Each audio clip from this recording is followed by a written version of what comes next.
In this installment, we're going to be going over the Thursday Night Football Showdown slate on Draftkings between the Tampa Bay Buccaneers and the Buffalo Bills. Let's get into it.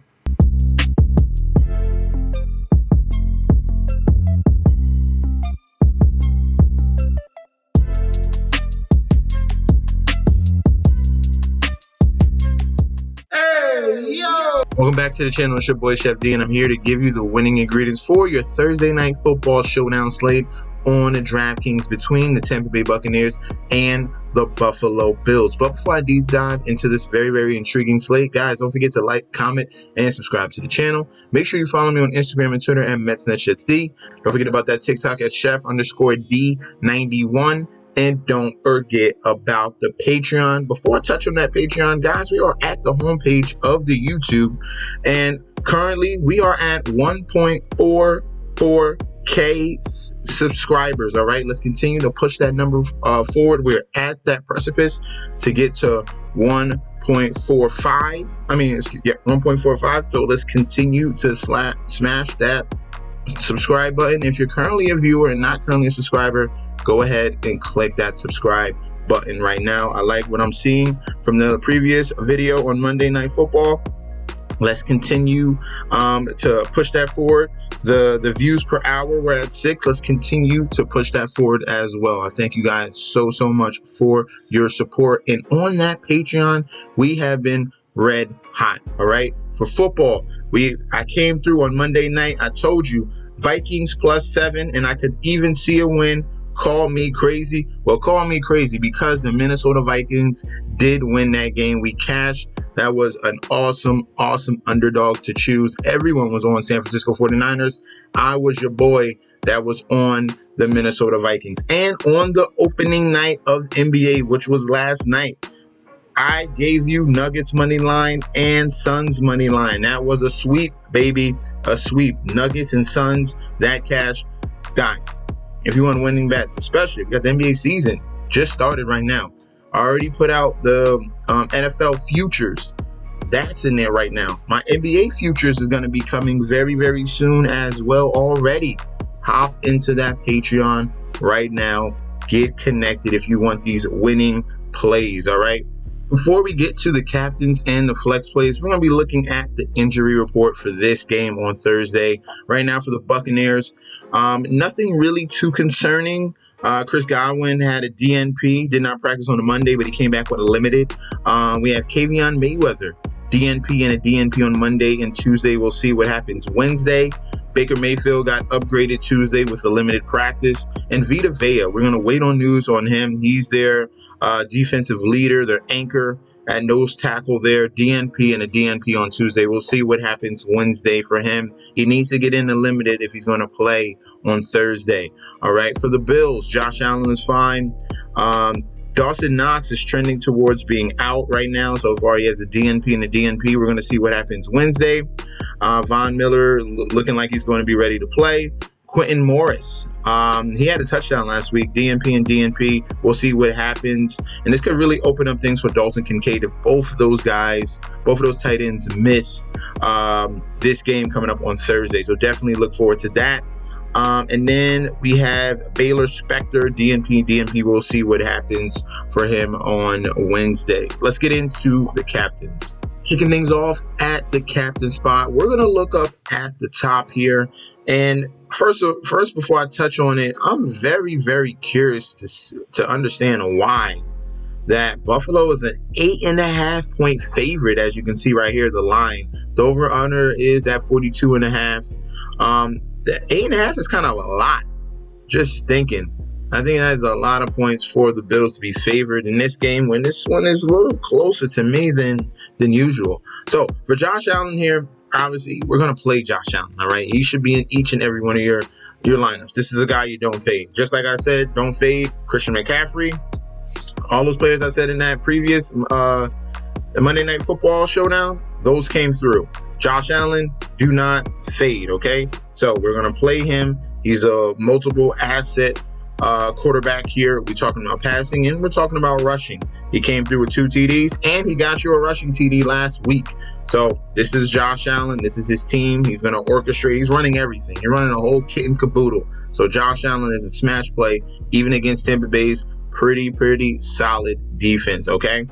So I like Josh Allen. The next player we're going to be talking about is going to be Stefon Diggs. There's no corner that can stop him, all right? Stefon Diggs is just one of the most consistent wide receivers in the league, okay? Just bar none, as you can see each and every week. 22, 39, 28, 17.8. He's putting up a ton of numbers. He's getting a ton of targets. So why are we not playing Stefon Diggs? All right, so these 2 players, you just have to play, all right? Now, on the Tampa Bay Buccaneers side, and that's the thing about Buffalo, it's just like kind of those 2 guys. You're hoping for a Gabe Davis game. We'll talk about him very soon. But it's just like Diggs and Allen. That's what Buffalo is. All right.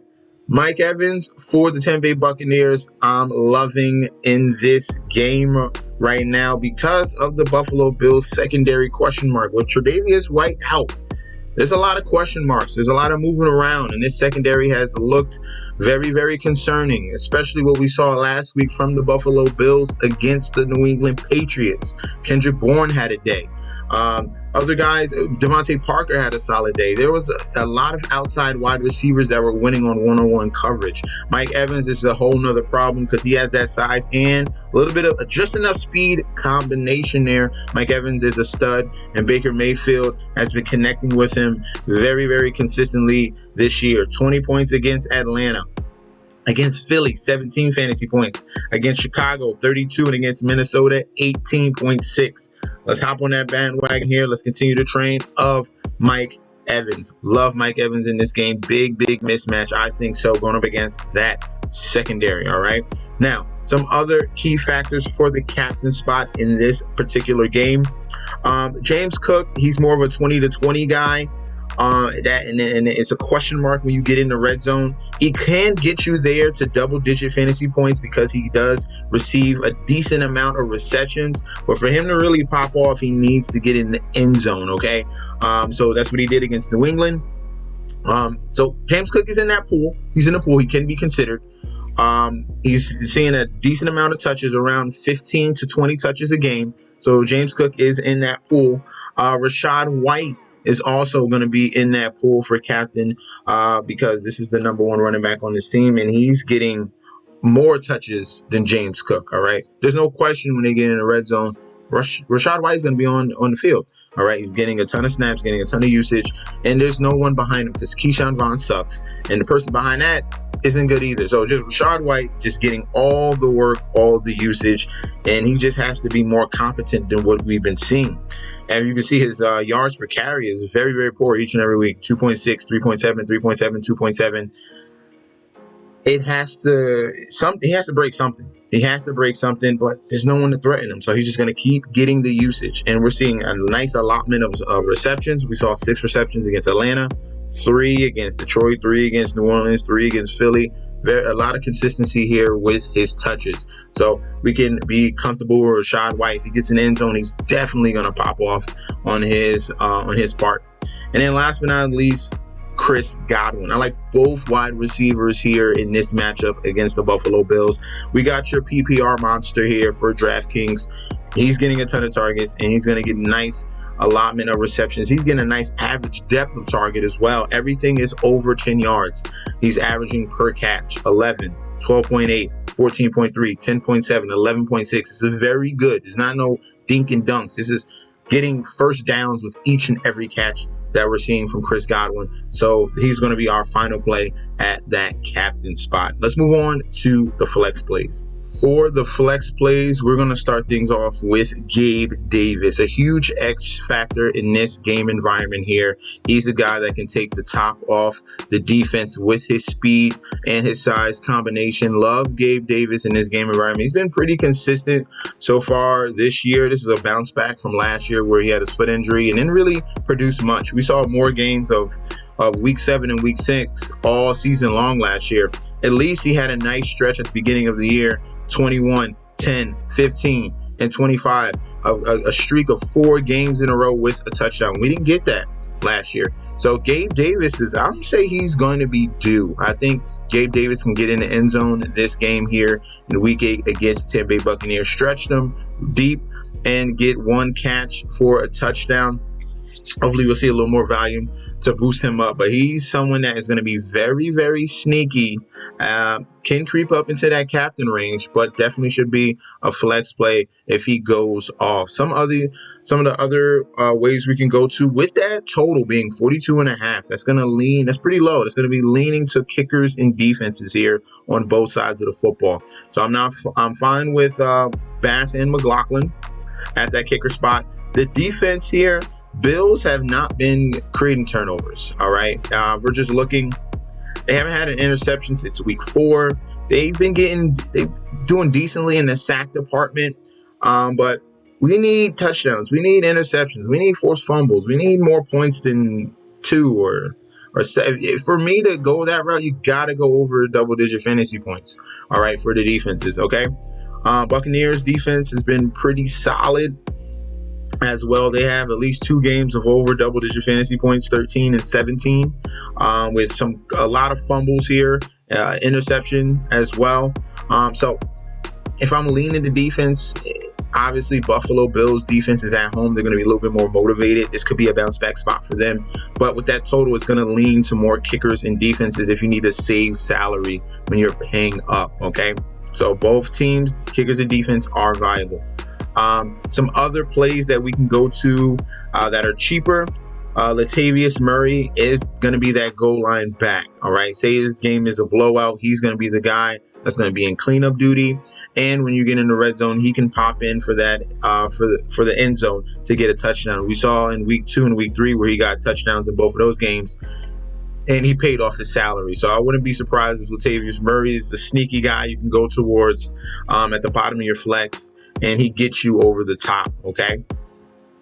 Some other options here. Trey Palmer has stepped up as the number 3 wide receiver on this team. He's seeing just a little bit, a sprinkle of touches. Most of these targets are going to Godwin and Mike Evans. That's why I like them so much.